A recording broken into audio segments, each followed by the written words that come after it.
Good evening and good afternoon, depending on where you are in the country. Um, Welcome to Prostate Health Education Network, Managing Survivorship meeting. And we hold this meeting for the second Wednesday of each month. Very important meeting because it helps inform and guide people with prostate cancer with new technologies, new discoveries, and even clinical trials. What I'd like to do first is I'd like to take time to thank our sponsors. And this is very important because the sponsors help us bring technology information to you on a monthly basis and help support this program, which is impactful because there's only one in the country like this when we come to prostate cancer and working for people with prostate cancer, high risk patients also. So let's thank Amgen, let's thank Bayer. We want to give a big shout out to our host institution, which is the Dana-Farber Cancer Institute, Alexis, Johnson & Johnson, Merck, Novartis, and Pfizer. There's one other thing too I wanted to say is that the president and founder of PHEN, Mr. Thomas Farrington, had a birthday today. And I think, what is he, Jerry? 83, 80? Oh, I was supposed to say his age. I'm just saying he has a birthday and he is a 25-year plus prostate cancer survivor. So we wanted to say that. So first, it's going to be important. The topic today is about PSMA PET CT scan. And a lot of you in the audience and online will say like, well, what is that? This is what we call a kind of disruptive technology. Why is it disruptive? But it's because now, if you can see where the cancer is located, you can better kill the cancer. If you can see it, you can kill it. That's something we've always said. But now, the NCCN, people that write the guidelines for prostate cancer treatment, have suggested that it should be the first imaging, a priority imaging approach to take when you're newly diagnosed and have advanced disease, I mean, intermediate risk, high risk disease, or even with recurrent disease. And there's a lot of new technologies that will be coming down the pipeline integrating this new diagnostic approach. So what I want to do first is that I just said that it's PSMA PET CT scan. And you're saying PSMA, is it the same thing as PSA? So we're going to talk about that first. So first, I'm going to share the Zoom first. I'll go back.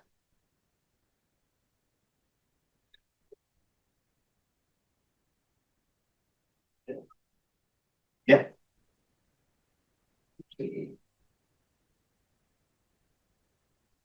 Okay.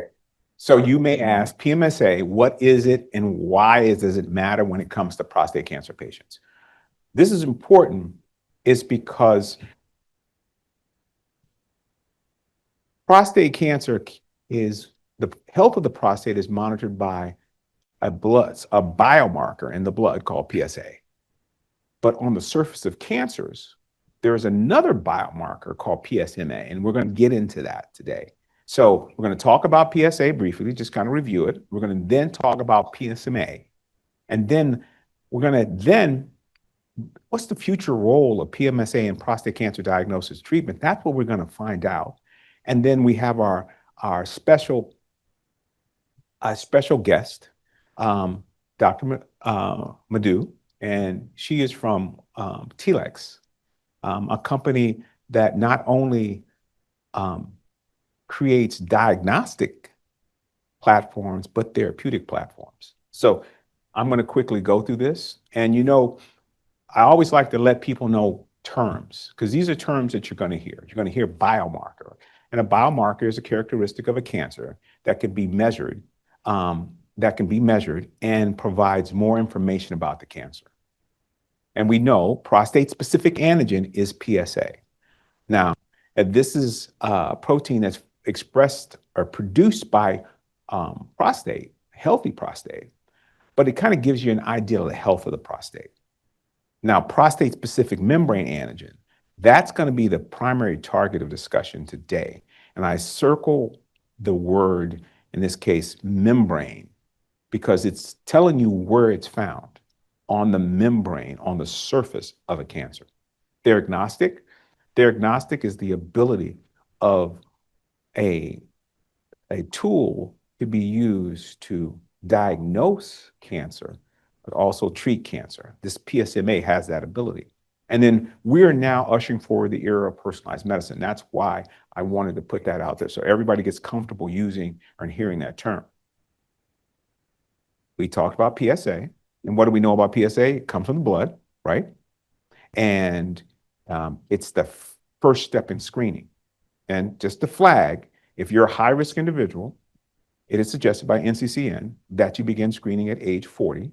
If you're of average, no family history, and just the average person in the United States, a male in the United States, you should begin screening at 45 or have that discussion about screening.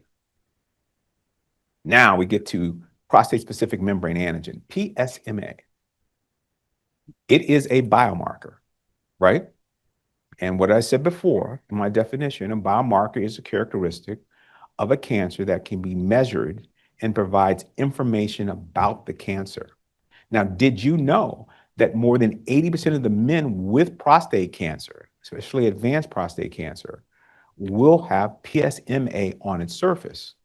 So if you can bind that or attach that PSMA on the surface of the cancer, you may be able to not only identify it, kill it. This is just another picture, right? And this picture is just to give you an image. You remember, a picture's worth 1,000 words. Now, these are cancer cells, prostate cancer cells in the corner. Now, the orange color that you see on the surface is that representation of that marker, that biomarker, PSMA.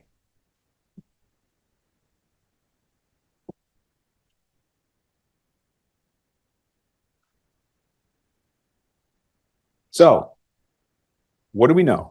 We have PSMA, which is that marker that's found on the surface of cancers. We know it's found on 80% of the prostate cancers.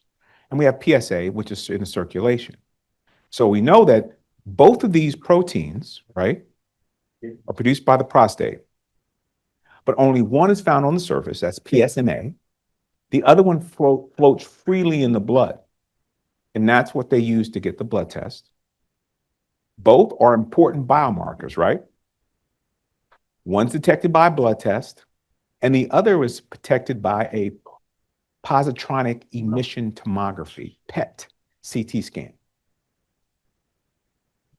Again, PSMA and PSA are distinct biomarkers. Now, I use this as an example because this is very important.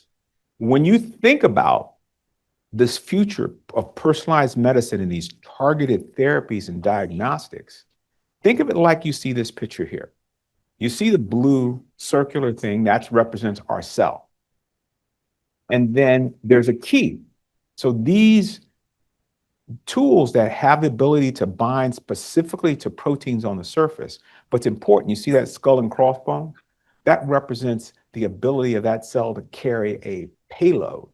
Some of the payload kills, or it could be used to light up the cancer. Like back in the day, everybody knows about black light posters and how if you put a UV light on it, it will glow. Very similar general concept, but it is to separate what is cancerous from what is not. Now, interestingly, is this new era, when we start using this PSMA, this biomarker, PSMA, prostate-specific membrane antigen, it can help you diagnose, give you an idea of the prognosis, how well you're going to do, and then change or modify your clinical treatment depending on its absence or presence. This is just another diagram because this is the future of PSMA targeted therapies. Okay, so now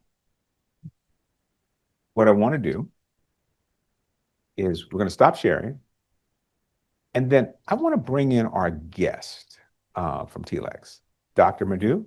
Could you come online, please? Hi, Dr. Crawford. How are you?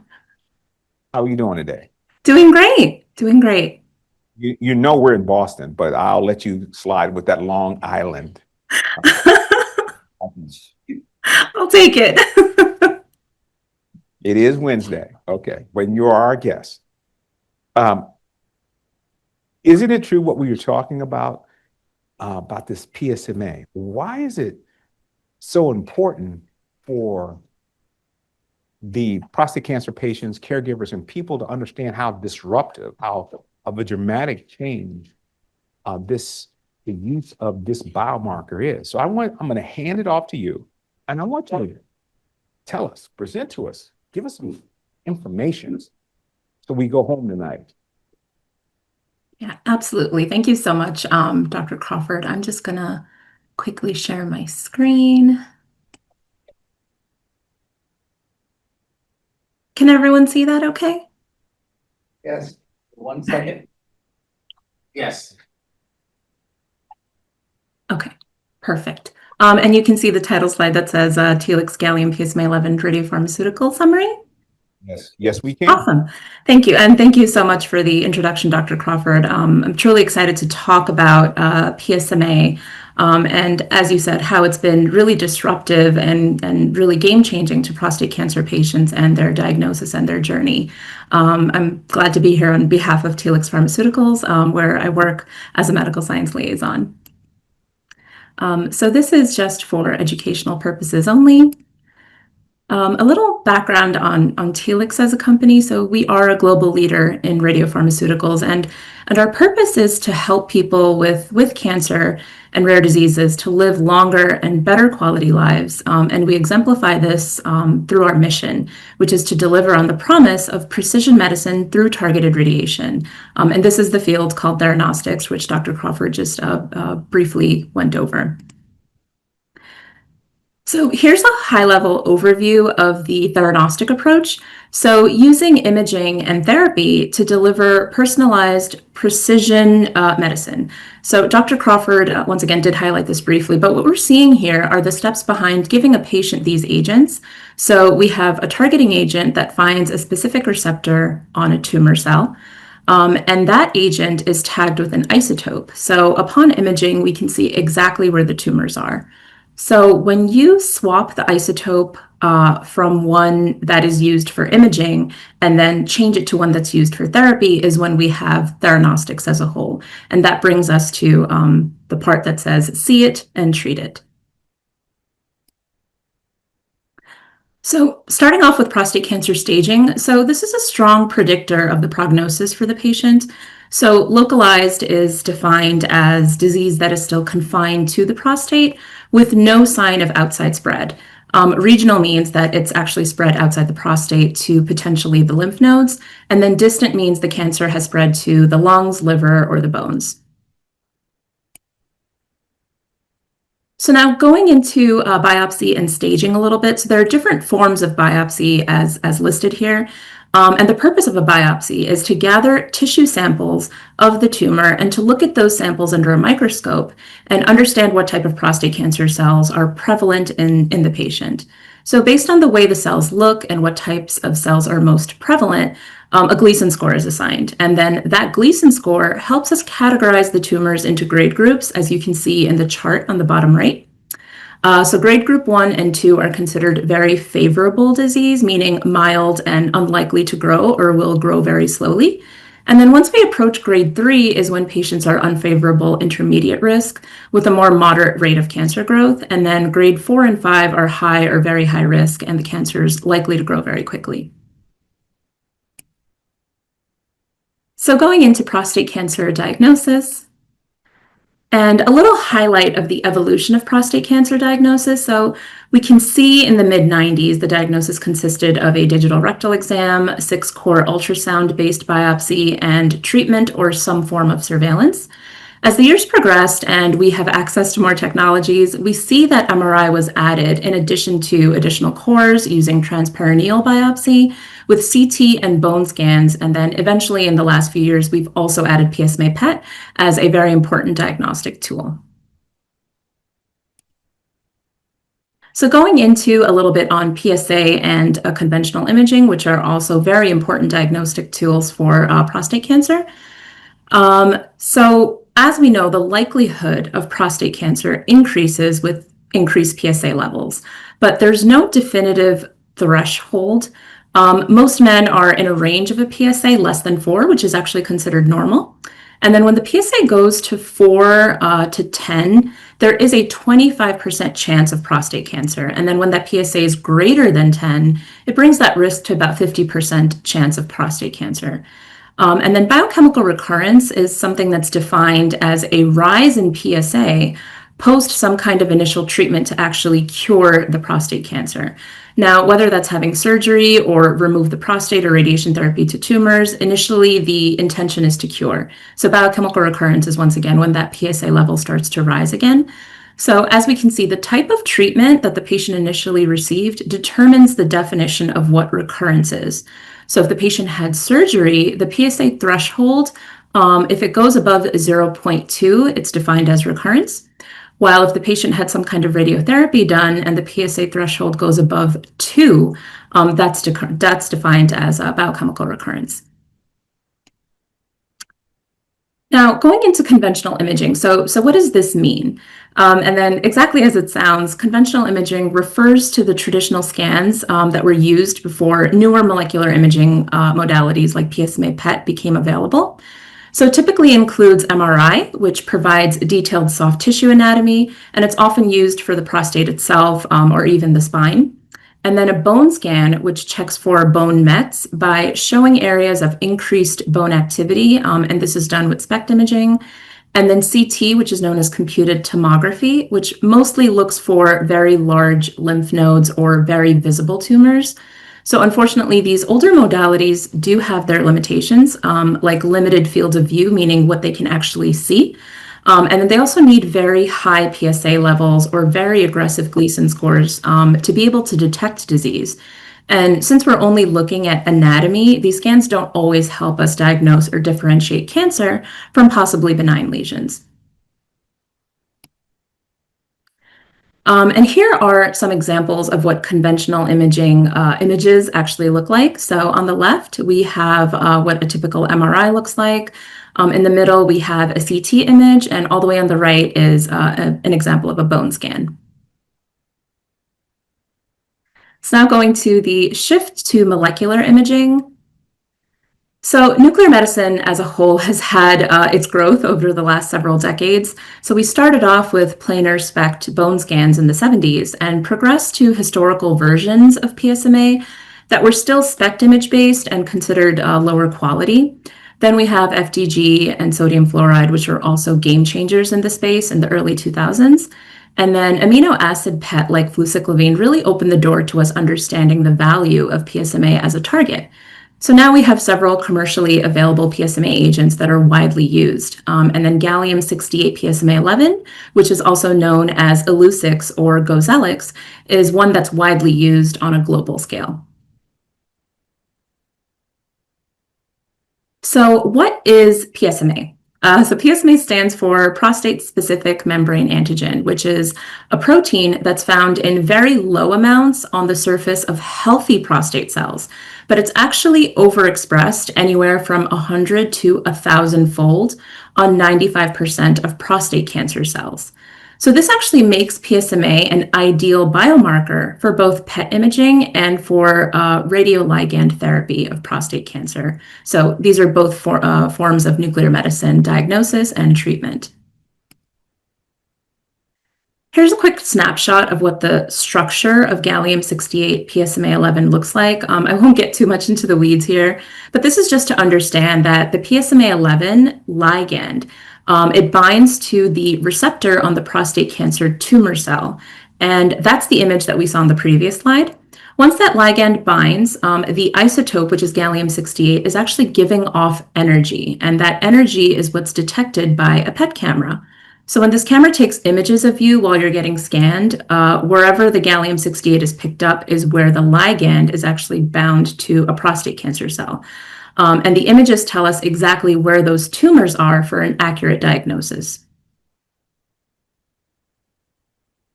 And here's a clearer picture of that whole process. So we see where the binding site is and where the gallium-68 PSMA-11 binds and then is brought inside the prostate cancer cell. And then that gallium-68 isotope gives off radiation or emits particles that the PET camera detects. And this is how we can actually visualize those tumors using this agent. So how do we know the efficacy of this agent? So let's look a little bit at the clinical impact and the evidence. As I mentioned before, there are two agents, Illuccix and Gozellix, and both of them are gallium-68 PSMA-11. So to get these agents FDA approved, we had to run clinical studies using gallium-68 PSMA-11 in men with prostate cancer. So the first study was done in patients that were getting initially staged. So they had biopsy-proven prostate cancer, and they were defined as intermediate or high-risk disease. So we're seeing a chart of the data from that study, and I just want to define the important terms. So sensitivity is how good a test is at finding disease when it's actually there. And gallium-68 PSMA-11 actually has the highest sensitivity of all of the available PSMA agents at 47%. Now, specificity is actually how good a test is at saying if you're clear of having cancer, you truly don't have any cancer. And our specificity is also 90%. Now, looking at patients with biochemical recurrence on the right side, and this is defined the same way that we mentioned earlier. So PSA thresholds depend on the type of initial therapy the patient received. And then correct localization rate, it's just another way of measuring how accurately a scan pinpoints where the cancer is. And this is what was measured in these patients for this trial. We can see at PSAs even less than 0.5, there is a 92% correct localization rate. And then our overall true positive rate to detect disease across all PSA levels is 91%, which is also the highest of all available PSMA agents. So greater detection of metastatic disease with gallium-68 PSMA-11 versus conventional imaging. So I know there's a lot of information on this slide, but I'm going to review some of the key takeaways. So PSMA PET, as we know, is a suitable replacement for conventional imaging with a 27% superior detection accuracy over CT and bone scan, and then superiority in detecting small volume disease and early bone mets. And we can see those numbers on the chart to the right. To the left. And gallium-68 PSMA has a 92% detection rate compared to a 65% rate of CT and bone scan combined. And there are also less equivocal findings. So that just means a finding where the physician isn't able to tell if it's prostate cancer uptake or just regular benign uptake and not cancerous. And we can see that only happens about 7% of PSMA PET scans versus about 23% of conventional imaging scans. So gallium PSMA also increases the diagnostic sensitivity of bone mets, more than 10% compared to a bone scan. And as Dr. Crawford mentioned, a picture's worth 1,000 words. So going into detection of metastatic disease, what we're looking at here are just the images of a gallium PSMA PET scan and then looking at what a bone scan typically looks like as well. So here on the left, we see a patient's bone scan first, which is image A. And then on the right, they got a gallium-68 PSMA PET scan, and we see numerous lesions that were detected by the PSMA scan and not picked up on the bone scan at all. And then the image on the right shows a similar story of bone images on the left, not showing any changes in a patient before and after they've received therapy, while the gallium-68 PSMA-11 scan reveals multiple mets and progression compared to the baseline image. Here's some more examples. So this was a 54-year-old patient with a Gleason 9 and a baseline PSA of 65. And even with that type of disease, the bone scan was negative. They received the gallium-68 PSMA PET scan, which is the image on the right, image B. And we can see where the arrows show disease that was completely missed, unfortunately, by the bone scan.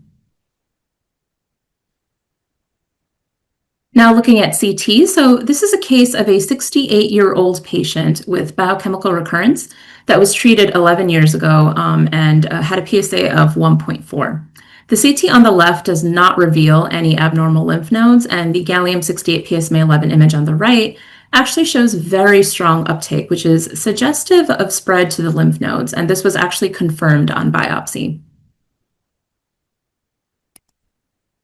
Now, here's a case of a 69-year-old patient with a history of a Gleason 7 that had prior treatment. So images A, B, and D are MRIs that actually do not reveal any findings that are concerning for recurrence. And then image C is actually the gallium-68 PSMA PET fused image, which shows an area of very intense uptake, and that's very clear, which reveals a lesion that wasn't really detectable on the MRI. So as mentioned before, gallium-68 really can actually detect very, very small lesions, even as small as 2 millimeters. So this is an image of a patient that had suspected biochemical recurrence, where the gallium-68 PSMA-11 scan actually picked up a very small lesion that was not visible on the CT alone. So as we know, being able to detect disease this small significantly improves the prognosis for the patient and helps manage their treatment options in a much more tailored manner.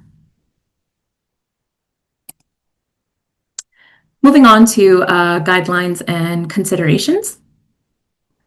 So one of the biggest ways that we can see the impact of PSMA PET is the way that it has impacted guidelines, or the ways that physicians really manage the way they take care of their patients. So across multiple deciding institutions like the NCCN, SNMMI, which is the Society of Nuclear Medicine, and the European version of the Society of Nuclear Medicine, the American Urologic Association, the Society of Urologic Oncology, all of these guidelines actually recognize PSMA PET as the most accurate imaging tool for both initial staging and detecting recurrence of prostate cancer. NCCN actually even states that CT and bone scans are not required first, which allows you to get a PSMA PET first. And this can be used upfront in men with unfavorable, intermediate, or high-risk disease, and at nearly any PSA level after treatment. SNMMI EANM actually highlights the superiority of PSMA PET to detect very small lymph node and bone lesions. And then AUA and SUO guidelines emphasize its value in guiding targeted radiation, recurrence localization, and treatment planning. So together, all of these guidelines really agree that PSMA PET does provide clearer answers and more personalized care than traditional imaging. So going into radiation safety compared to conventional imaging, so this is something that often comes up with patients. You know, they are concerned about the amount of radiation exposure that they're potentially getting with the PSMA PET scan. So what we can see is that the radiation exposure from a single PSMA PET is roughly similar to, and sometimes even lower than, getting an abdominal CT. But when we're looking at combining, if you're getting a CT and a bone scan, it's significantly lower than both of those modalities. So because PSMA PET actually replaces two tests with one, it does reduce the overall radiation, repeated appointments, and then it also reduces the unnecessary imaging that you would be getting. The dose is actually well within routine medical imaging levels, and for most patients, the benefit of a more accurate detection of their cancer far outweighs the small amount of radiation involved. And I do believe that is my last slide. Great.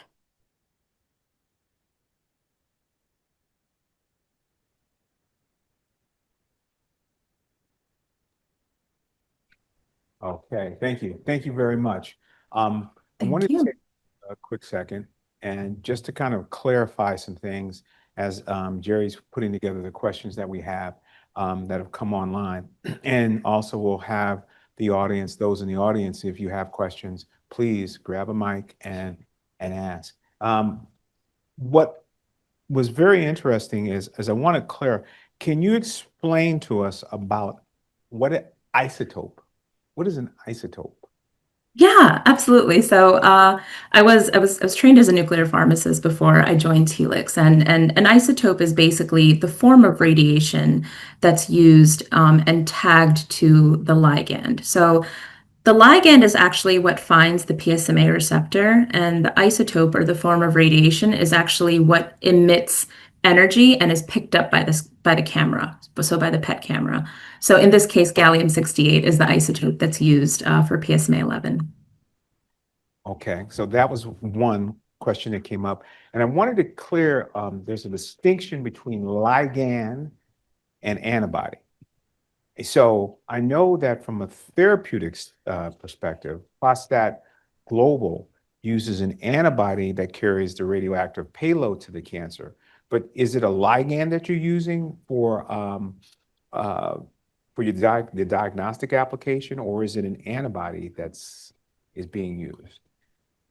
So that's a fantastic question. So Prostate Global is a trial that we're running for metastatic castration-resistant prostate cancer patients that have not received chemotherapy, but they've progressed on their ARPI.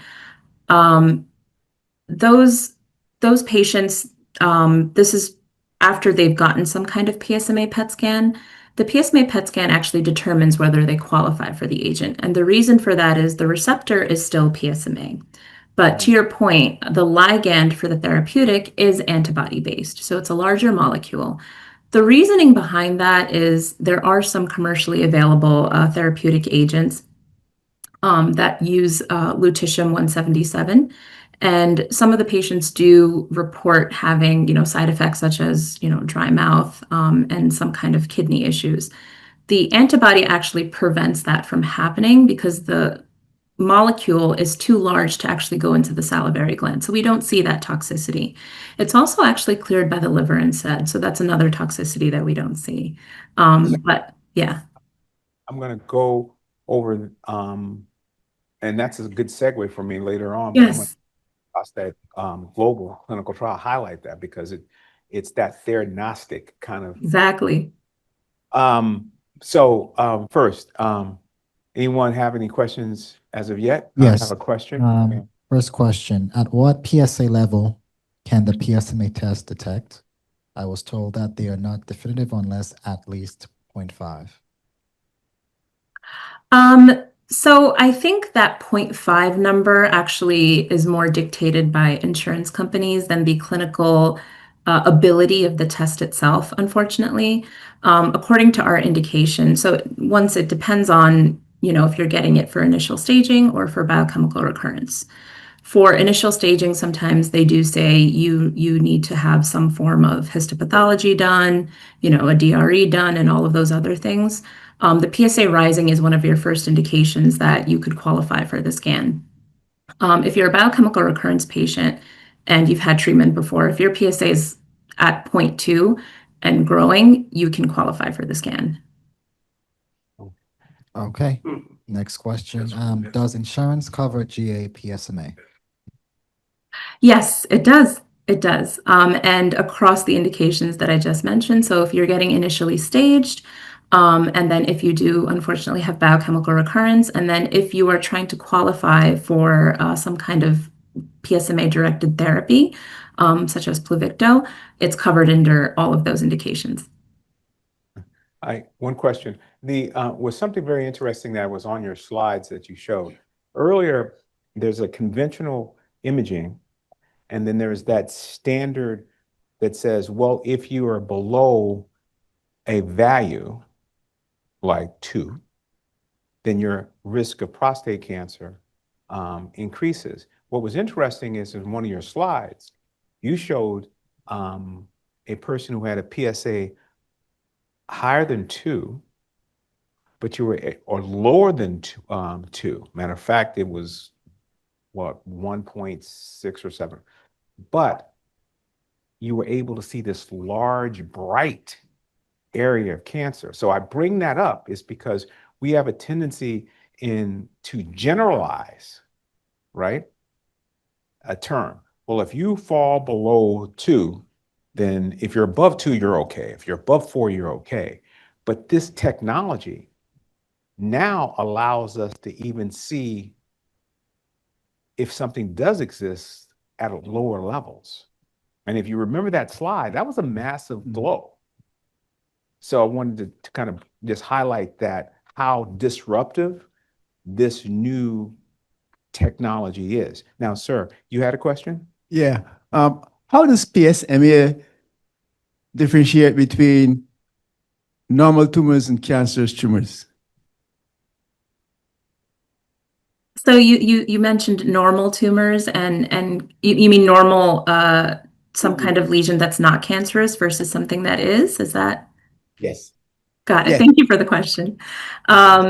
So the way that prostate cancer typically works, and I think Dr. Crawford also mentioned this, about 80 to 95% of prostate cancers express what's called a PSMA on the actual tumor cell. So that is what this agent actually detects. It detects that overexpressed PSMA on the tumor cell.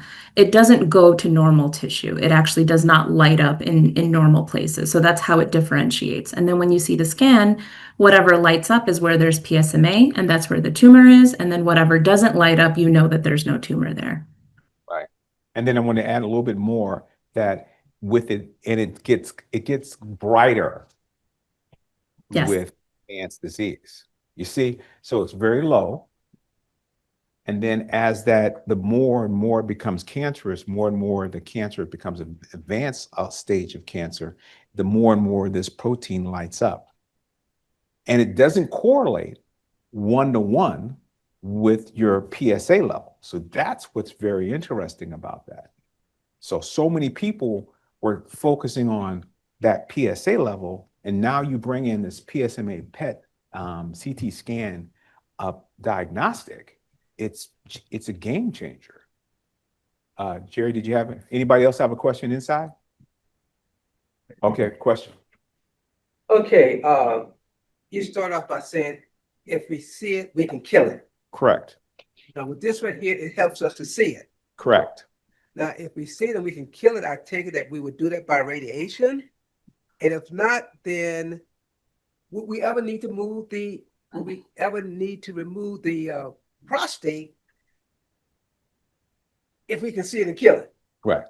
So that's a very excellent question. Good lead off. If you can see it, you can kill it. And what I mean by that is, if the marker is there and it lights up, that means you can replace that isotope, which we were talking about earlier, with radiation or a chemotherapy agent. So instead of flooding your body with radiation, now you deliver the radiation directly on top of the cell. So get this in your head when you think about this. It's like bees around a beehive. So it's not all over the place. Now, everything is concentrated on those cells, those advanced cancer cells with PSMA, concentrated like bees around a honeycomb. Then it's internalized. It goes inside the cell and kills the cell. I mean, it's never 100%, but that's the general concept. Now, to go to a step further, the more and more we have acceptance of the use of these new therapies, the earlier we can treat, right? And there may be a point where you detect it so early that you can then truly use focal targeted therapy, laser, cold, heat, all these tools that were just for localized area, because now you can see it. And don't think about if you start combining MRI with these particular combinations, you're going to enhance the area. So what we're hoping is sooner or later, may not be able to remove the prostate because you'll be able to detect it early. And then you specifically, instead of poking around, so all those who had biopsies You know, click, click, click, click, click, click, click. 12 times. 12 times. 12 times. 20 times for folks, but 12 times. And you know how that click, click, click hurts. So I just want to say, instead of guessing where it is, now it lights up. And so that's the hope, where the direction that we're hoping companies like TLEX and other groups who are developing these diagnostic tools will take us. Question? Online question. Okay. Although PSMA is covered by insurance, if a patient qualifies, what is the difference in associated costs, copay, et cetera, for PSMA compared to doing a CT or bone scan? So that's an interesting question, and I do think that that's more insurance dependent. Some patients they have Medicare, some patients they have private insurance, and it's really the insurance that determines how much they're going to cover and how much the patient is going to pay out of pocket. We do have 2 PSMA agents that are commercially available. And the reason for that is so that there are certain populations that will get reimbursed with one. And if there's a reimbursement issue, we still have a different one that's still has a CMS code. But if there are any questions about access or coverage, we do actually have a market access team that does help both physicians get these things approved through insurance. And it's also a resource for patients as well. I had a quick question. I mean, are all these diagnostic platforms the same, or is it easy accessible for people? I mean, we're in Boston, you're in New York, so you have access to all these cutting edge medical facilities. What about people in Mississippi and Alabama, North Carolina, out in the more rural areas of America that may not have, these NCI designated cancer centers, but they're smaller? They're going to have access to this type of diagnostic tool. So that's a fantastic question, Dr. Crawford, and we do hear that a lot, wondering about access to something that's cutting edge technology. Prioritizing access to both community settings and research settings, hospital settings, rural settings is really important to TLEX. It's actually one of the reasons we launched Gozellix. Gozellix actually has a longer shelf life, and you can actually extend that shelf life to 2 hours compared to Illuccix, and that actually helps us service those rural areas that you're mentioning in Mississippi and Alabama, where there might not be as many PET centers, there might not be as many doctors' offices. And I think in a discussion we had, you mentioned that there's some people that are waiting upwards of like a month to get the scan done. And this is something that we've been mitigating because of access to gallium-68 PSMA-11. The supply of gallium-68 as an isotope comes from something called a generator.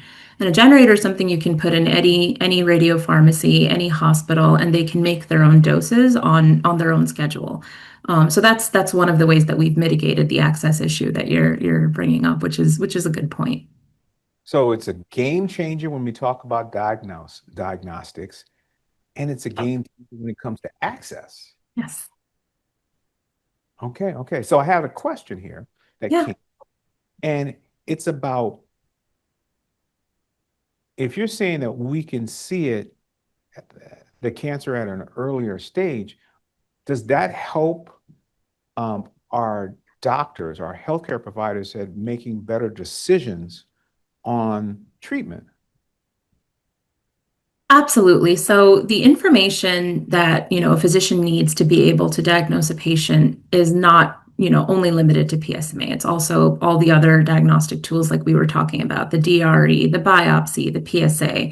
But the PSMA PET actually, because of the fact that you can use it very early on, so very low PSA levels, very small lesions, it actually allows them to change their management based on the patient's specific needs. So really patient-specific treatment, and not just following guidelines, or not just following, a path that's more, I would say, just basic. It's a little bit more tailored to that specific patient's what their profile looks like. Okay, so now we move into that personalized medicine I was talking. Yes, that's the word I was looking for. So look at where we're going with this new technology. And since the guidelines have changed and made to move PSMA PET CT imaging at a higher level. And that's a go-to. They want you to go to PSMA before you go to the conventional. So that's important.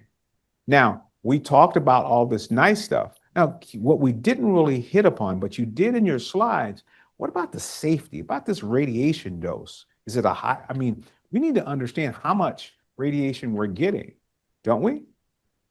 Yes, absolutely. So that is one of the things that I covered a little bit in one of my last slides. And it's obviously a very valid concern to have about radiation exposure. So the radiation dose is similar or even slightly lower because PSMA PET actually replaces two tests and reduces your overall exposure, time, and stress. And a lot of patients, when they hear PSMA PET and they hear nuclear medicine, they think that it's going to be a lot more exposure. But in fact, it's actually either equivalent or actually even a little bit less than what they would get from routine imaging. So people shouldn't be afraid of, I'm getting, it's a new technology. How much radiation am I getting? You gave us some comparables, and they look very similar to just your conventional. Yeah, and the way that I personally look at it is I would rather get, the one test that gives me, the radiation exposure at once, but gives me more information that's more accurate rather than getting the CT scan, the bone scan, getting that radiation, not getting enough information and needing the PSMA PET anyway. Okay. So what I'm going to do, we have a question. Question is that, Can you speak closer into the mic, please? Okay. Thank you. so the question is this, with early detection, like we can go in very early and detect this. So we have a period where we call watchful waiting.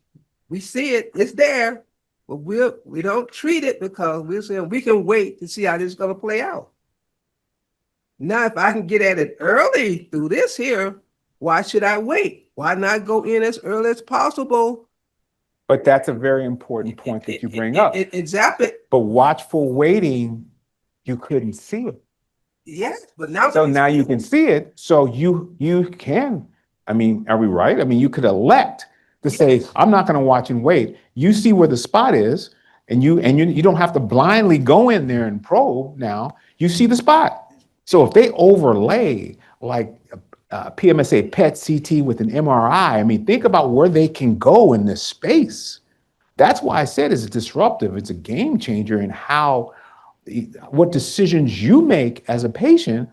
Do you watch and wait? I don't watch and wait. Why don't you just go in there and just get that out of me as quickly as possible? And we can continue to monitor with the same type of therapy, diagnostic.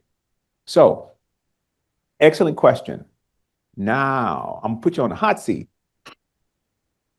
Okay. I'm ready for it. Ready? So, if after this discussion today really helps people understand why this transition from conventional to the PSMA scan, PET CT scan, is so important, why people need to understand. I want you to tell, if you had a minute, or don't even 2 minutes, what would you want our audience here at the Dana-Farber and across the country to know about this new diagnostic approach? So a couple of things. Just hearing the questions from the audience tells me that, this is something that they're excited about and something that they're seeing a lot of potential in. And that really is the goal of this type of education, right? It's for you to be informed. And then when you're in the doctor's office, you can actually ask for things that you're advocating for yourself, right? You're saying, hey, I heard about this PSMA PET scan. I really want to receive this because I've seen, I've educated myself and I know that it's actually a lot more superior than the other types of scans. And you have the confidence to tell your doctor that this is what you want for yourself. Of course, your care team, your physicians are always prioritizing your health and what's best for you, but it's also important for, you as a person. Everyone only understands their health. No one understands it better than them, what they're feeling, what they're thinking, what they're going through. So this is a way for you to have the tools to have those conversations with your physician confidently and really advocate for yourself. So I'm really hoping that that was the achieved goal today. Okay. All right. Jerry, do we have any quick questions before I want to then talk quickly one. about a clinical trial I like to highlight, but any more questions? Just one more question. So does the marker replace the biopsy, or do the spot identifies where to biopsy? Could you speak up a little bit louder, please? I didn't hear that. I'm sorry. Yes. So does the marker replace the biopsy, or do the spot identifies where to biopsy? So that's a very good question.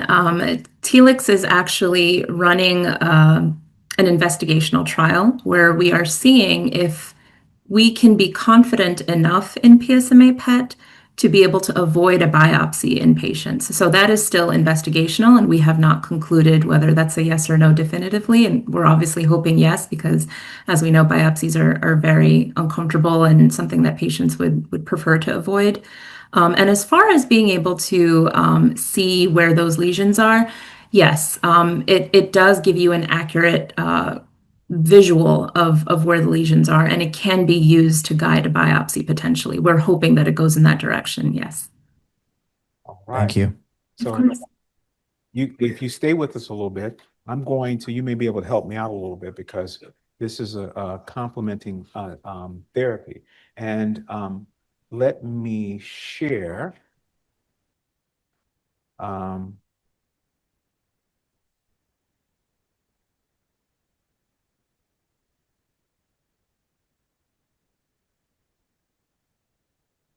Let's see if I can move this over a little bit.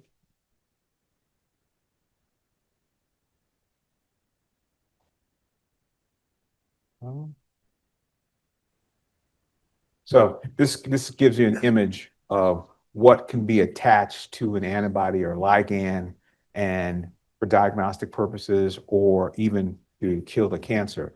But what I wanted to do is to go to Prostate Global. This is a clinical trial. When we talked about theragnostics, we just heard about the diagnostic approach. Now we're going to look at the therapeutic approach in a clinical trial that supports that. So prostate, what is Prostate Global? And it's a phase 3 study for men with PSMA positive metastatic castration-resistant prostate cancer. Let me see if I can move this out of the way. Sorry.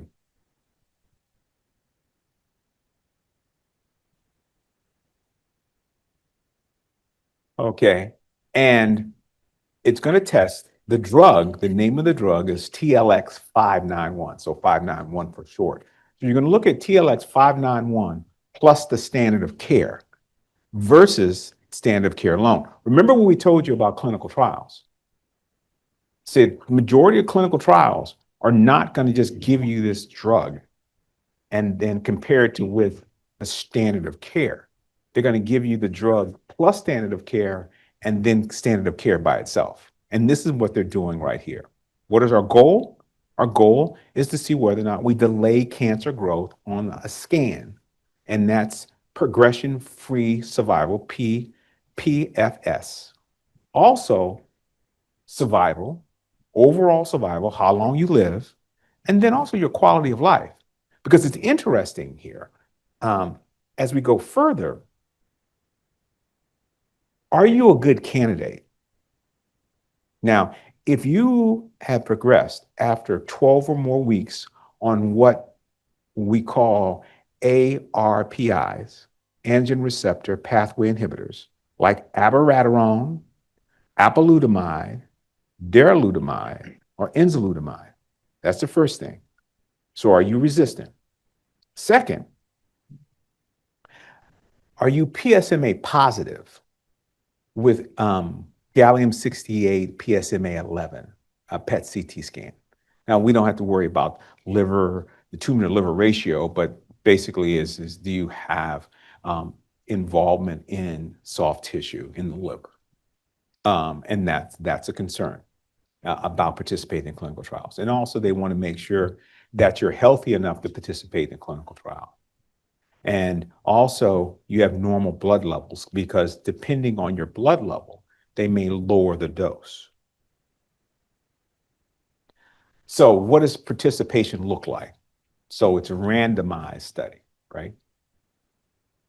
And there'll be two groups that will get TLX 591 plus standard of care, SOC, versus one that receives standard of care. So no matter what happens, you're going to get what you're supposed to get and what the guidelines state you should receive.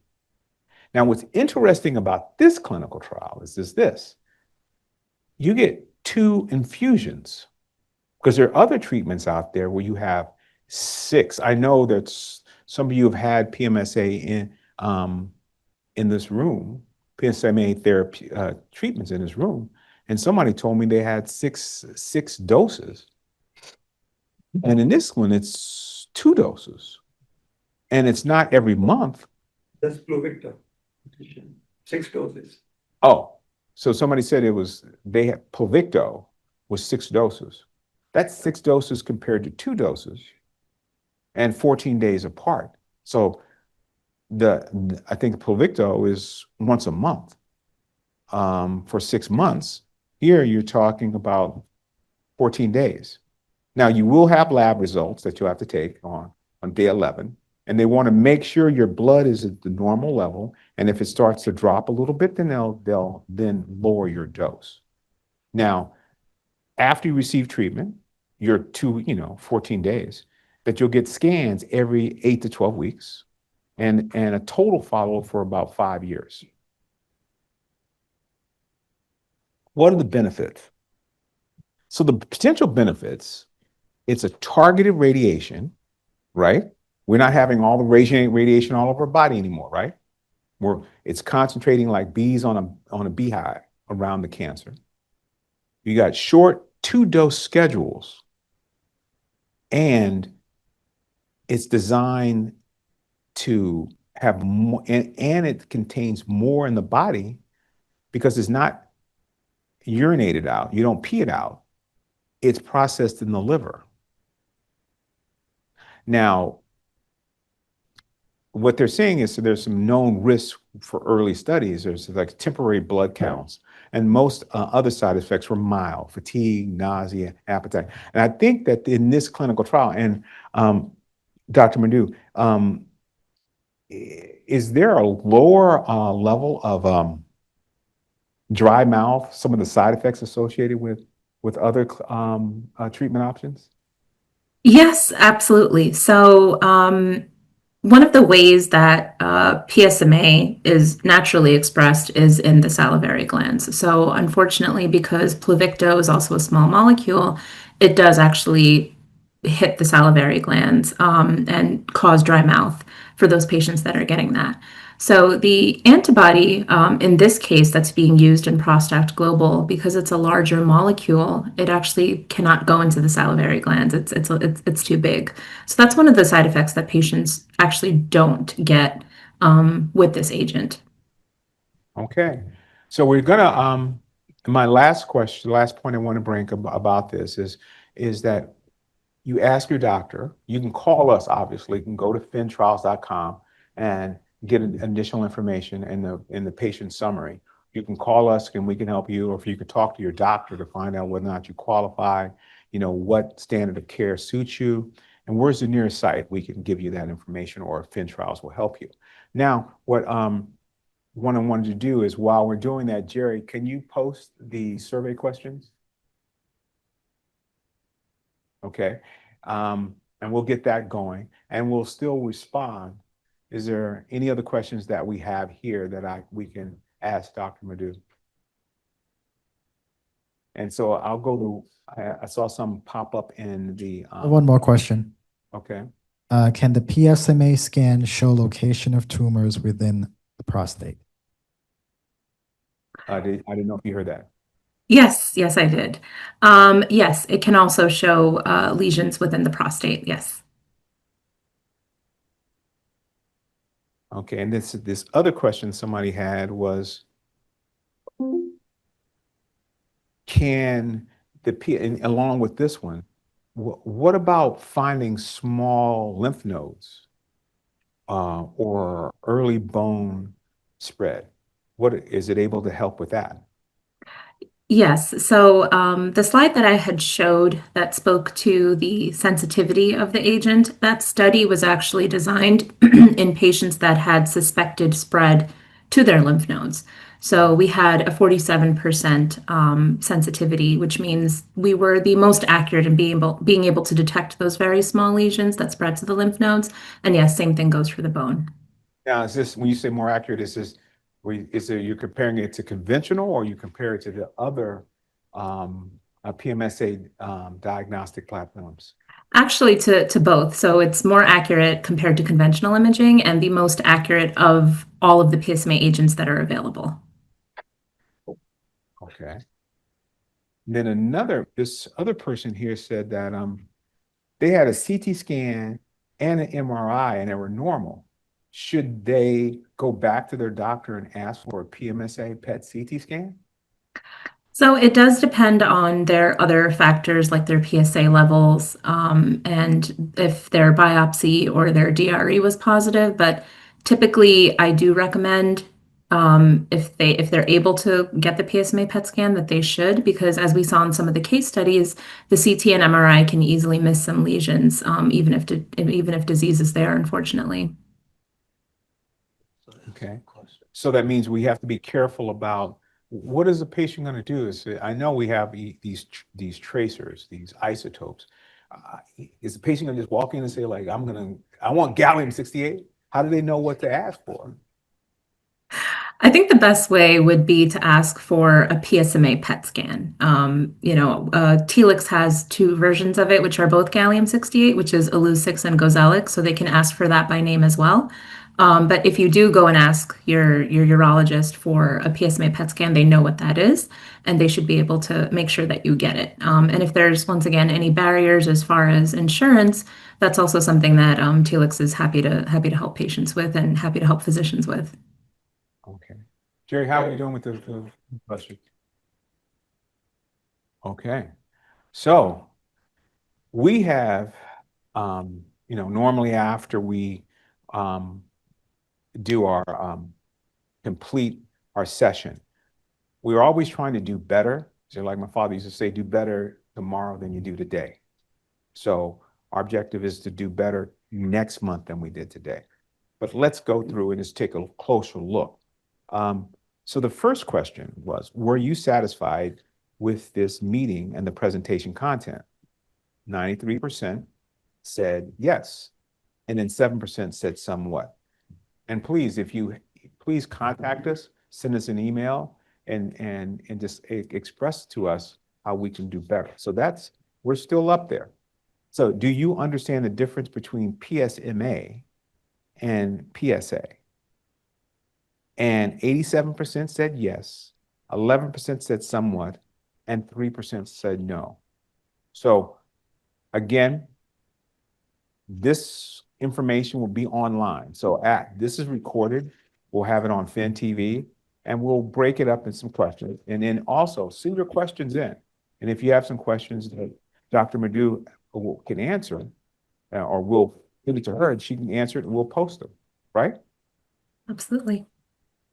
So now the third question, do you understand that PSMA is a biomarker highly found on prostate cancer cells? 94% said yes, and 6% said somewhat. At least everybody's on the same page with it, right? How do you feel about the pace of the webinar? 79% of them said very good, 18% said good, and 3% said fair. Okay. It's a complicated topic, and especially when you start talking about isotopes and antibodies and ligands. But what we want you to walk away with is this is something that you're going to have to talk to your healthcare provider about. It should be on the tip of your tongue. PSMA. Remember that M for membrane.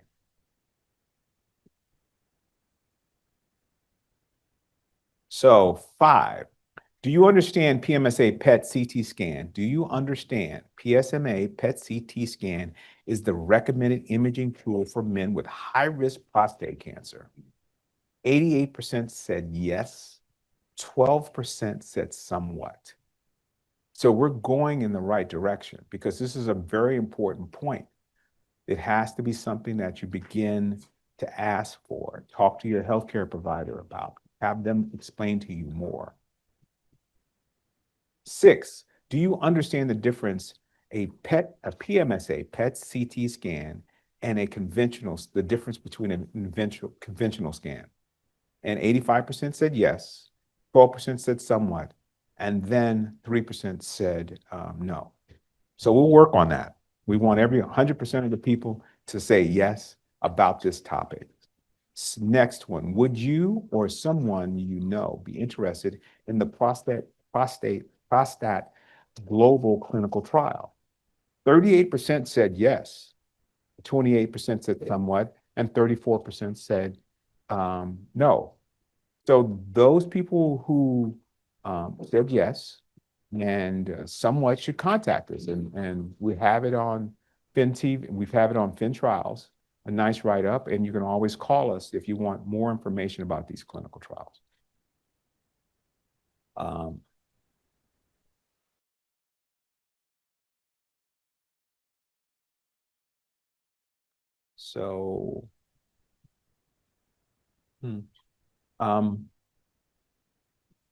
How do you rate the speaker? Oh, 91% said you were very good. 6% said you were good, and 3% said fair. I'll take it. Okay, 91% is 91%. Okay. And number, did the program allow adequate time for audience Q&A? 91% said yes, 9% said somewhat. So that's good. And nobody said no. So at least we're in the right direction. We're up there with you, 91%. Number 10, do you feel more confident managing survivorship challenges after this session? 79% said yes, 15% said somewhat, and 6% said no. Okay, and that's why, yes, 79% is important, somewhat, and the no, that's why we're here once a month on the second Wednesday, because we want you to understand all the changes that are taking place, all the guideline changes, all the new personalized therapies that are coming up. And then, would you attend another survivorship focused session? 94% said yes, and 6% said somewhat. And the last question is, who was here? Let's take a look. Well, the 85% of the people online and in the audience today were prostate cancer patients, survivors. Caregivers, there were no caregivers online. Interesting. Medical professionals, about 3%. Advocates, about 6%. And community leaders, about 3%. And other in the category 3%. So that is our poll. And we're moving in the right direction. And that is to educate as many people as we possibly can each month here at the Dana-Farber Cancer Institute. I want again to thank our speaker, Dr. Madhu, from TLEX, and to give us a good understanding, a great understanding of this new novel diagnostic tool. And I want to thank our sponsors. I want to thank especially the Dana-Farber Cancer Institute, who supports us being here each month. And I want to give a shout out to the president of PHEN, Tom Farrington. Happy birthday. And can everybody say happy birthday? Happy birthday. All right. All right. Goodbye, everybody. Have a nice rest of your week. Bye-bye.